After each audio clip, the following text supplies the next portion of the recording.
یا سیدی، آپ کی بارگاہ میں میرا سوال عرض ہے کہ توبہ کے لیے کتنی چیزیں ضروری ہیں اور توبہ کب مقبول ہوگی؟ اللہ رب العالمین ہمارا خالق ہے، ہمارا مالک ہے، وہ ہمیں پیدا کرنے والا ہے، ہمیں پالنے والا ہے۔ تو اگر اس کی نافرمانی ہو جائے تو اس کی بارگاہ میں توبہ کر لی جائے۔ اللہ تعالیٰ نے بہت سارے کاموں کو کرنے کا حکم دیا، اگر ان کو نہیں کریں گے تو یہ نافرمانی ہے، اور بہت ساری چیزوں سے منع فرمایا، اگر ان کو کریں گے تو یہ بھی نافرمانی ہے۔ تو اگر نافرمانی ہو جائے تو اللہ کی بارگاہ میں جھک کر توبہ کر لی جائے، لیکن توبہ کے ساتھ ساتھ اگر وہ گناہ ایسا ہے کہ اس کی تلافی بھی ضروری ہے تو پھر اس کی تلافی بھی کی جائے۔ لیکن اگر کوئی شخص جان بوجھ کر گناہ کرتا رہتا ہے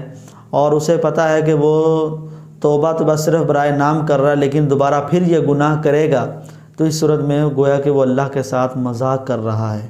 حضرت سیدنا ابن عباس رضی اللہ تعالیٰ عنہ سے مروی ہے، سرکار دو عالم صلی اللہ تعالیٰ علیہ وسلم نے ارشاد فرمایا کہ گناہ پر قائم رہ کر توبہ کرنے والا اپنے رب سے ٹھٹھا یعنی مذاق کرنے والے کی طرح ہے۔ کہ گناہ پر قائم ہے، یا اللہ میں نماز نہیں چھوڑوں گا، لیکن نماز چھوڑنے کا اس کا اپنا دلی طور پر پکا ارادہ ہے، تو یہ گویا اپنے رب سے مذاق کر رہا ہے۔ میں جی فلاں گناہ نہیں کروں گا، لیکن وہ گناہ کرنے کا اس کا ارادہ بھی ہے، یا وہ یہ گناہ بھی کر بھی رہا ہے، تو اس صورت میں گویا کہ یہ اللہ تعالیٰ کے ساتھ مذاق کر رہا ہے۔ تو اگر کوئی نماز چھوڑتا ہے تو نماز چھوڑنا اس کا گناہ ہے، اس کو پتہ ہے کہ میں آئندہ بھی لیٹ اٹھوں گا اور نمازوں میں سستی کروں گا، تو پھر بھی یہ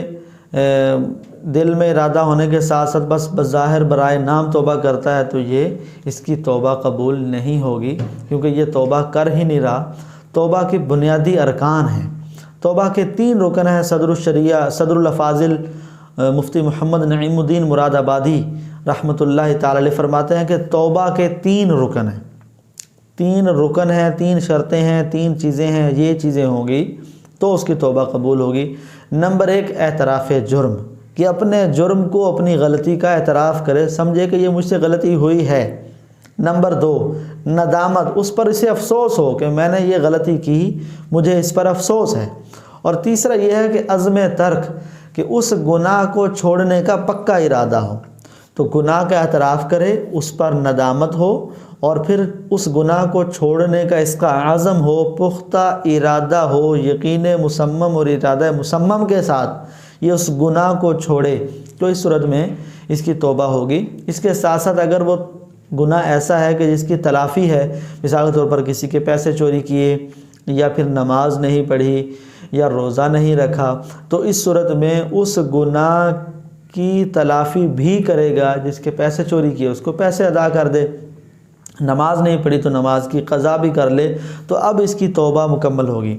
نماز کے حوالے سے تو بالخصوص یہ ہے کہ جو تاخیر جتنی کرے گا تو وہ تاخیر کا بھی اسے گناہ ہوگا، تو یہ تاخیر کا گناہ بھی توبہ سے معاف ہوگا۔ یا پھر یہ ہے کہ وہ اگر حج کر لے تو حج سے بھی گزشتہ گناہ معاف ہو جائیں گے، لیکن اس معاف ہونے کا یہ مطلب نہیں کہ اب اسے نمازوں کی یا روزوں کی یا لوگوں کے پیسوں کی ادائیگی کی ضرورت نہیں ہے، بلکہ یہ ادائیگی اور نمازیں بھی پڑھے گا۔ البتہ جو ادائیگی میں تاخیر ہوئی ہے وہ توبہ کرنے اور حج کرنے سے اس کی تاخیر معاف ہو جائے گی۔ اللہ تعالی ہمارے گناہوں کو معاف فرمائے اور اپنی بارگاہ میں سچے دل کے ساتھ جھکنے اور اپنے احکامات پر عمل پیرا ہونے کی توفیق عطا فرمائے۔